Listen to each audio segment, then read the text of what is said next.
Baiklah teman-teman, saya akan menjelaskan tanda-tanda keberadaan Allah Subhanahu wa Ta'ala. Pertama, Big Bang, kedua, bumi, ketiga, air, keempat, otak, dan kelima, DNA, dan keenam, kitab suci, dan ketujuh, evolusi, kedelapan, The Next Planet, 9, kesadaran. Pertama, menjelaskan tentang Big Bang. Big Bang, para ilmuwan menerangkan konsep terciptanya alam semesta dengan istilah fenomena Big Bang, sebuah ledakan dahsyat atau dentuman besar yang menyebabkan pembentukan alam. Berdasarkan kajian kosmologi mengenal bentuk awal dan perkembangan alam semesta. Dan kedua, bumi. Bumi sebagai planet yang dihuni manusia memiliki komposisi ideal untuk tempat tinggal. Secara alamiah, bumi didesain secara cerdas sebagai lingkungan agar segala jenis makhluk hidup dapat bertahan. Dan ketiga, itu menjelaskan tentang air. Air di belahan dunia manapun tidak ada kehidupan yang dapat bertahan tanpa kehadiran air. Berpikir tentang bagaimana cara air dapat mengalir ke seluruh dunia menunjukkan tentang adanya kekuatan yang mengatur hal itu. Dan keempat, otak. Manusia dibekahi kompleksitas otak untuk menalar sesuatu sehingga menghasilkan kecerdasan yang luar biasa. Perkembangan kemajuan otak manusia mengalami kemajuan secara bertahap. Nah, ini merupakan bahwa otak juga berevolusi tanpa manusia sadari dengan sendirinya. Kelima, DNA. Setiap sel dalam tubuh makhluk hidup dikendalikan oleh semacam kode programan yang disebut dengan DNA. Sistem yang sangat kompleks itu dapat menciptakan kode-kode secara otomatis. Berbeda dengan kode yang terdapat dalam komputer yang membutuhkan bantuan seorang programmer. Dan keenam, kitab suci. Kitab suci, para ilmuwan yang berpikir sangat modern tetap percaya dengan isi kitab suci. Hal ini membuktikan kebenaran kandungan ayat-ayat kitab suci banyak yang sudah menjadikan kenyataan, seperti misalnya tentang kejadian menimpa kaum Nabi Nuh yang telah dijelaskan dalam Al-Quran. Dan ketujuh, evolusi. Setiap makhluk hidup pasti mengalami evolusi dengan cara yang sangat acak, sebuah proses perubahan pada seluruh bentuk kehidupan dari satu generasi ke generasi selanjutnya. Kedelapan, The Next Planet. Paranormal, dukun, setan, dan malaikat adalah beberapa contoh kekuasaan supranatural yang tidak mampu dijelaskan secara ilmiah. Hal tersebut seringkali terjadi di luar batas rasional manusia di dunia nyata. Yang kesembilan, kesadaran. Kesadaran merupakan pernyataan besar bagi para ilmuwan yang masih terus penasaran tentang teori hasil pemikiran manusia, dari mana datangnya dan bagaimana terjadinya. Kesadaran itu mampu menguasai pikiran manusia. Selanjutnya, kami akan membahas tentang sifat-sifat yang dimiliki oleh Allah Subhanahu wa Ta'ala yang akan dijelaskan oleh saya sendiri. Baiklah, teman-teman semua, di sini saya akan menjelaskan tentang sifat-sifat yang ada pada Allah Subhanahu wa Ta'ala. Sifat Allah Subhanahu wa Ta'ala terbagi menjadi 3. Yang pertama, sifat wajib. Sifat wajib ada 20, satu wujud yang artinya ada. Maksudnya di sini, Allah itu ada bukan karena ada yang menciptakannya, melainkan Allah itu tercipta sendiri atas zatnya sendiri. Yang kedua, kidam. Kidam artinya terdahulu. Sifat ini menandakan Allah Subhanahu wa Ta'ala sebagai pencipta lebih dulu daripada yang diciptakannya. Yang ketiga, baqo. Baqo artinya kekal. Allah itu abadi selamanya.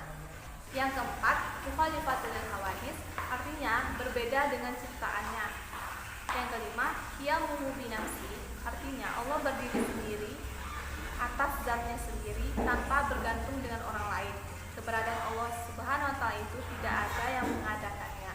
Yang keenam, wahdaniyah, yang artinya esa. Allah itu esa, baik esanya sendiri, sifatnya maupun perbuatannya. Yang ketujuh, kudrat, kekuasaan Allah itu bersifat mutlak, tidak ada batasannya dan tidak ada yang membatasinya. Dan yang kedelapan, irodah, artinya berkehendak. Allah Subhanahu wa taala itu menciptakan alam beserta isinya atas kehendaknya sendiri. Yang kesembilan, ilmu, artinya mengetahui. Di sini Allah memiliki pengetahuan dan kepandaian yang sempurna. Yang kesepuluh, hayat, artinya hidup. Di sini Allah tidak ada yang menghidupkannya, melainkan Allah itu hidup dengan zatnya sendiri. Kesebelas, sama, artinya mendengar. Allah mendengar setiap suara yang ada di alam semesta ini. Yang ke-12, basar atau melihat. Allah Subhanahu wa taala melihat segala sesuatu yang ada di alam semesta tanpa ada batasannya. Yang ke-13, kalam, artinya berbicara atau berfirman. Allah Subhanahu wa taala bersifat kalam, artinya Allah Subhanahu wa taala berfirman dalam kitabnya yang diturunkan kepada nabi dan rasul. Yang ke-14, qadirun. Maksudnya di sini keadaan Allah yang berkuasa mengadakan dan mentiadakan. Contoh itu seperti Allah menciptakan manusia dan Allah mentiadakan manusia tersebut. Yang ke-15, muridun. Artinya keadaan di mana Allah Ta'ala yang menghendaki dan menentukan tiap-tiap sesuatu. Dia berkehendak atas nasib setiap umat manusia. Yang ke-16, alimun, keadaan Allah Subhanahu wa taala yang mengetahui akan tiap-tiap sesuatu, mengetahui segala hal yang terjadi maupun yang belum terjadi. Yang ke-17, hayyun.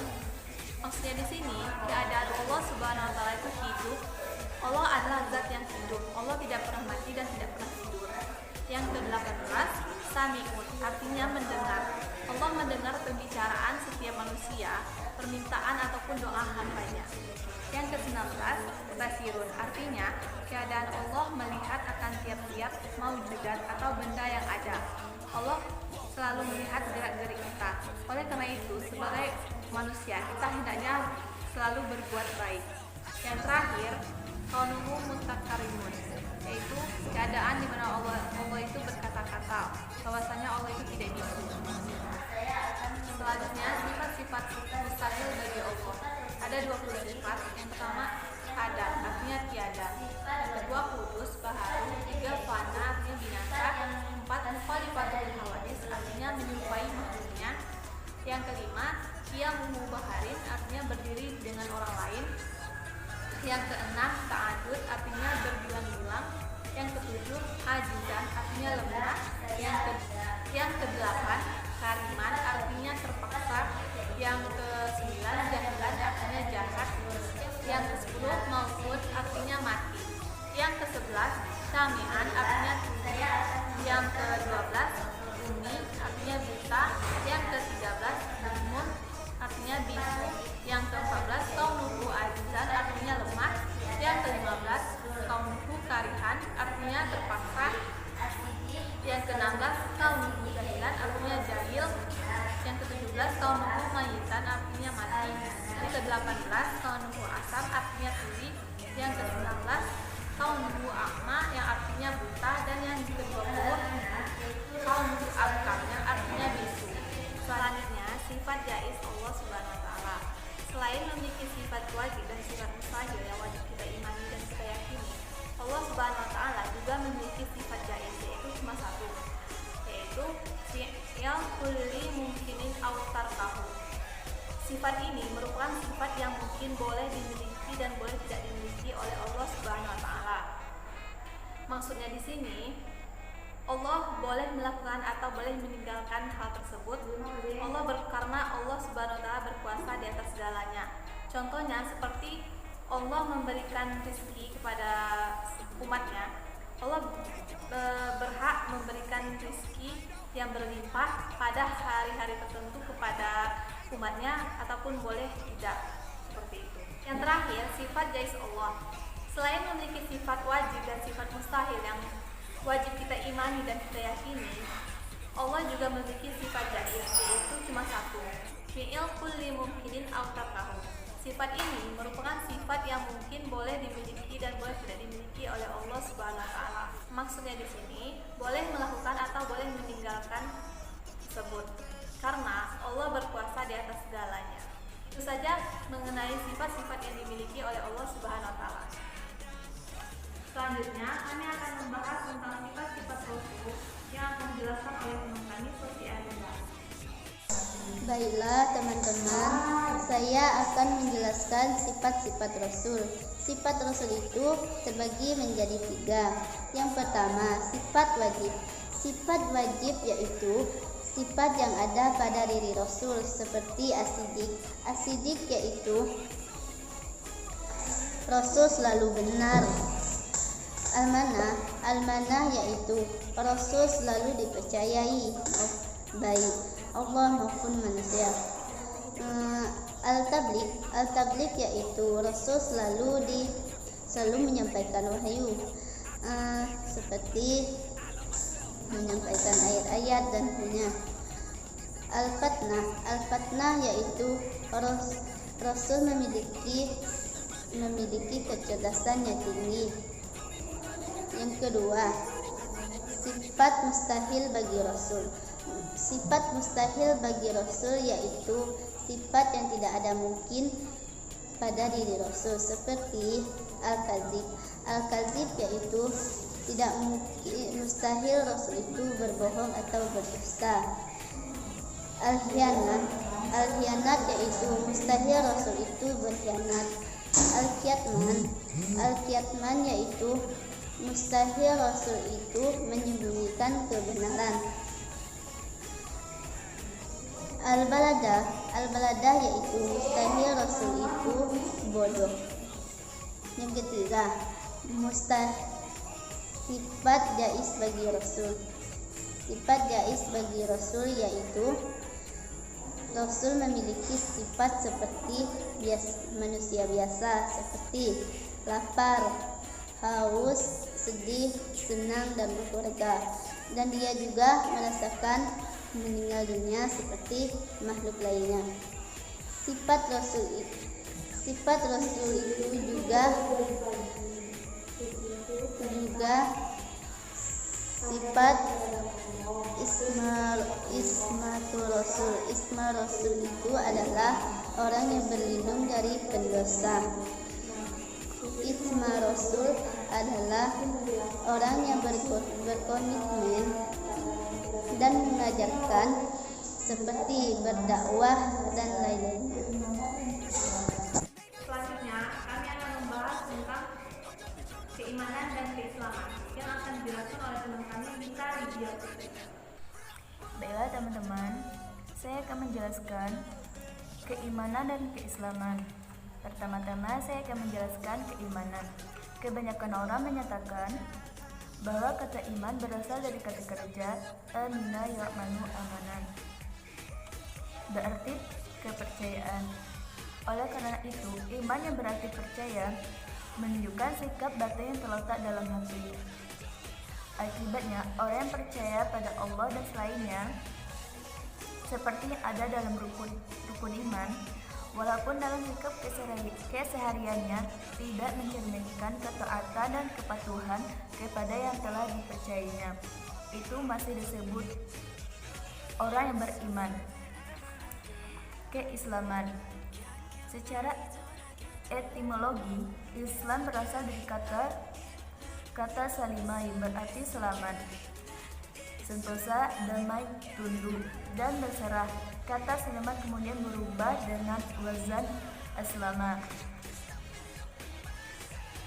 yang berarti kepatuhan, ketundukan, dan berserah. Jadi seorang muslim itu harus patuh, tunduk, dan berserah diri pada Tuhan Yang Maha Esa. Baiklah teman-teman semua, itu saja pembahasan dari kami, yaitu tentang mengenal Allah dan Rasul. Jika ada kesalahan kami mohon maaf, semoga bermanfaat bagi kita semua. Kami tutup